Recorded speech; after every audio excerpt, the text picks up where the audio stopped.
Salam sidang jemaat Tuhan yang terkasih. Kita bersyukur atas anugerah dan kebaikan Tuhan yang masih kita rasakan hingga hari ini. Sidang jemaat Tuhan, kita tahu penyertaan Tuhan selalu kita rasakan hingga saat ini, dan juga kemenangan pasti kita akan peroleh kalau kita tetap setia di hadapan Tuhan, dan bersama Tuhan kita akan tetap menang menghadapi segala tantangan dan rintangan. Amin. Sebelum kita masuk dalam renungan kita, mari jemaat Tuhan, kita bersama-sama memuji Tuhan. Kita katakan kepada Tuhan, kemenangan terjadi di sini.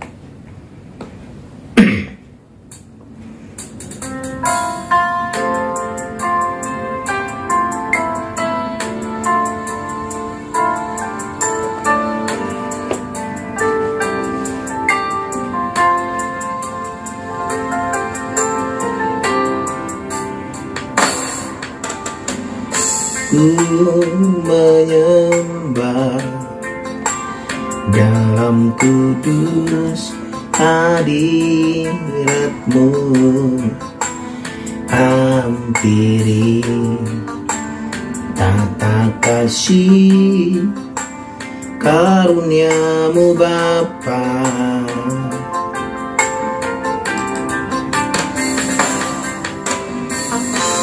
Kekuatanku hanya dalam hadirat-Mu, Yesusku. Hanya Kaulah segalanya.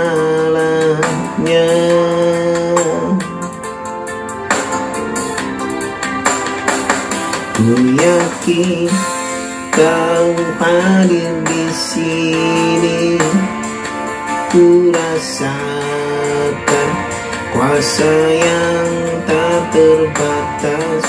Ku yakin Kau nyata di sini, kemenangan terjadi di sini. Amin. Sidang jemaat Tuhan, firman Tuhan hari ini dari kitab Wahyu pasal 20 ayat 1 sampai ayat 15. Demikian firman Tuhan untuk kita. Lalu aku melihat seorang malaikat turun dari surga, memegang anak kunci jurang maut dan suatu rantai besar di tangannya. Ia menangkap naga, si ular tua itu, yaitu iblis dan Satan, dan ia mengikatnya 1000 tahun lamanya, lalu melemparkannya ke dalam jurang maut dan menutup jurang maut itu dan memeteraikannya di atasnya, supaya ia jangan lagi menyesatkan bangsa-bangsa sebelum berakhir masa 1000 tahun itu. Kemudian daripada itu ia akan dilepaskan untuk sedikit waktu lamanya. Lalu aku melihat tahta dan orang-orang yang duduk di atasnya. Kepada mereka diserahkan kuasa untuk menghakimi. Aku juga melihat jiwa-jiwa mereka yang telah dipenggal kepalanya karena kesaksian tentang Yesus dan karena firman Allah, yang tidak menyembah binatang itu dan patungnya, dan yang tidak juga menerima tandanya pada dahi dan tangan mereka. Dan mereka hidup kembali dan memerintah sebagai raja bersama-sama dengan Kristus untuk masa 1000 tahun. Tetapi orang-orang mati yang lain tidak bangkit sebelum berakhir masa yang 1000 tahun itu. Inilah kebangkitan pertama. Berbahagia dan kuduslah ia yang mendapat bagian dalam kebangkitan pertama itu. Kematian yang kedua tidak berkuasa lagi atas mereka, tetapi mereka akan menjadi imam-imam Allah dan Kristus, dan mereka akan memerintah sebagai raja bersama-sama dengan Dia 1000 tahun lamanya. Dan setelah masa 1000 tahun itu berakhir, iblis akan dilepaskan dari penjaranya, dan ia akan pergi menyesatkan bangsa-bangsa pada keempat penjuru bumi, yaitu Gog dan Magog, dan mengumpulkan mereka untuk berperang, dan jumlah mereka sama dengan banyaknya pasir di laut. Maka naiklah mereka ke seluruh dataran bumi, lalu mengepung perkemahan tentara orang-orang kudus dan kota yang dikasihi itu. Tetapi dari langit turunlah api menghanguskan mereka, dan iblis yang menyesatkan mereka dilemparkan ke dalam lautan api dan belerang. Itu tempat binatang dan nabi palsu itu, dan mereka disiksa siang malam sampai selama-lamanya. Lalu aku melihat suatu takhta putih yang besar dan Dia yang duduk di atasnya.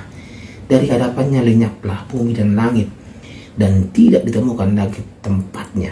Dan aku melihat orang-orang mati, besar dan kecil, berdiri di depan takhta itu. Lalu dibuka semua kitab, dan dibuka juga sebuah kitab lain, yaitu kitab kehidupan. Dan orang-orang mati dihakimi menurut perbuatan mereka, berdasarkan apa yang ada tertulis di dalam kitab-kitab itu. Maka laut menyerahkan orang-orang mati yang ada di dalamnya, dan maut dan kerajaan maut menyerahkan orang-orang mati yang ada di dalamnya, dan mereka dihakimi masing-masing menurut perbuatannya. Lalu maut dan kerajaan maut itu dilemparkanlah ke dalam lautan api. Itulah kematian yang kedua, lautan api. Dan setiap orang yang tidak ditemukan namanya tertulis di dalam kitab kehidupan itu, ia dilemparkan ke dalam lautan api itu. Demikian pembacaan firman Tuhan. Tema kita pada hari ini adalah kemenangan dan pemulihan. Sidang jemaat Tuhan yang terkasih, Wahyu pasal 20 ini ayat 1 sampai 15 di sini mengisahkan atau menjanji Tuhan bahwa kemenangan akhir Kristus dan pemulihan ciptaannya. Kemenangan akhir Kristus dan pemulihan ciptaannya. Ini adalah isi daripada Wahyu pasal 20 ayat 1 sampai 15. Sidang jemaat Tuhan, ayat-ayat ini menggambarkan pengikatan setan atau Satan selama 1000 tahun. Pemerintahan Kristus dengan orang-orang kudus, kebangkitan orang mati, penghakiman terakhir, dan pemusnahan maut. Ini adalah tahapan-tahapan yang akan terjadi, yang digambarkan dalam Wahyu pasal 20 ini. Renungan singkat dari ayat ini menekankan pentingnya tetap setia kepada Kristus, sidang jemaat Tuhan. Karena mereka yang percaya akan memerintah bersama-sama dengan Dia dan menikmati hidup yang kekal, sidang jemaat Tuhan. Sementara mereka yang menolak Kristus akan menghadapi penghakiman dan kebinasaan di dalam neraka. Sidang jemaat Tuhan yang terkasih, tadi kita sudah baca dari ayat 1 sampai 15. Jadi dalam Wahyu pasal 20 ini, ayat 1 sampai ayat 3 mengisahkan tentang pengikatan setan. Wahyu ayat pasal 20 ayat 1 sampai 3 ini menggambarkan setan naga tua diikat dan dipenjara di jurang maut selama 1000 tahun, yang melambangkan masa pemerintahan Kristus yang penuh damai di bumi tanpa setan. Ini menunjukkan bahwa kejahatan akan dikendalikan dan tidak dapat menyesatkan bangsa-bangsa. Ini dari ayat 1 sampai 3 ya. Sedangkan dari ayat 4 sampai ayat 6 menggambarkan pemerintahan Kristus dan orang kudus, sidang jemaat Tuhan. Ayat-ayat ini berbicara tentang mereka yang telah dibangkitkan dan memerintah sebagai raja bersama Kristus selama 1000 tahun. Mereka adalah orang-orang yang telah setia kepada Kristus dan akan menerima mahkota kehidupan dan otoritas untuk memerintah bersama dengan Kristus. Ya, sidang jemaat Tuhan.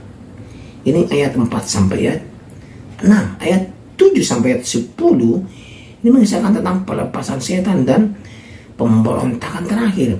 Setelah 1000 tahun, sidang jemaat Tuhan, setan dilepaskan untuk waktu yang singkat dan berhasil mengumpulkan pasukan untuk menyerang orang-orang kudus. Namun sidang jemaat Tuhan, api dari surga menghanguskan mereka dan setan dilemparkan ke dalam lautan api. Mereka tidak akan menang, sidang jemaat Tuhan, kalau kita tetap setia kepada Tuhan. Dan ayat 11 sampai 15 itu mengisahkan penghakiman terakhir dan pemusnahan maut untuk bagi setan atau pengikut daripada setan. Ayat ini menggambarkan penghakiman terakhir di hadapan tahta putih, di mana semua orang mati akan dihakimi berdasarkan perbuatan mereka yang tertulis dalam kitab kehidupan. Mereka yang namanya tidak ditemukan dalam kitab kehidupan akan dilemparkan ke dalam lautan api yang melambangkan kematian kedua. Maut dan kerajaan maut juga dilemparkan ke dalam lautan api, menunjukkan kemenangan total atas maut. Yaitu Yesus Kristus sudah mengalahkan maut itu untuk kita. Maut tidak akan berkuasa atas kita. Maut tidak akan berkuasa atas Yesus Kristus, karena Yesus Kristus sudah mengalahkan maut itu. Jemaat Tuhan, intinya kita percaya dan setia melakukan kehendak-Nya. Apa yang dapat kita pelajari dari Wahyu pasal 20 ini? Wahyu pasal 20 ini memberi jaminan tentang kemenangan akhir Kristus atas kejahatan dan pemulihan daripada kita ciptaannya. Ayat-ayat ini mendorong orang percaya untuk tetap setia kepada Kristus sampai akhir zaman, sampai Yesus datang yang kedua kali. Karena mereka kehendak kita akan memerintah bersamanya dan menikmati hidup yang kekal. Amin. Namun sidang jemaat Tuhan, ayat ini juga mengingatkan tentang pentingnya memilih Kristus, karena mereka yang menolaknya akan menghadapi penghakiman dan kebinasaan. Ingat ya, bagi mereka yang menolaknya akan menghadapi penghakiman dan kebinasaan. Pesan dari Wahyu pasal 20 ini adalah bahwa kebaikan akan menang atas kejahatan dan kemenangan Kristus adalah pasti. Amin. Oleh karena itu sidang jemaat Tuhan, di zaman-zaman akhir ini banyak tanda-tanda yang sudah kita lihat sidang jemaat Tuhan, bahwa di sekeliling kita sudah banyak sekali tanda-tanda, ya, bahwa dunia ini sudah banyak menguasai kehidupan kita, yang membuat kita lupa siapa pencipta kita, yang membuat kita lupa siapa yang memberi kehidupan itu yang sebenarnya. Mari sidang jemaat Tuhan, kalau kita benar-benar setia dan percaya bahwa Yesus adalah Tuhan dan Juru Selamat kita, kemenangan dan pemulihan akan milik kita. Amin. Saya kira dan percaya lewat renungan ini kita akan disadarkan dan kita akan dipulihkan dan kita akan memperoleh kemenangan. Amin. Kita berdoa. Terima kasih ya Tuhan Yesus, kami bersyukur untuk renungan hari ini, bahwa kemenangan dan pemulihan akan kami peroleh dan kami rasakan kalau kami benar-benar percaya dan sungguh-sungguh taat kepada Tuhan. Ku yakin Kau hadir di sini.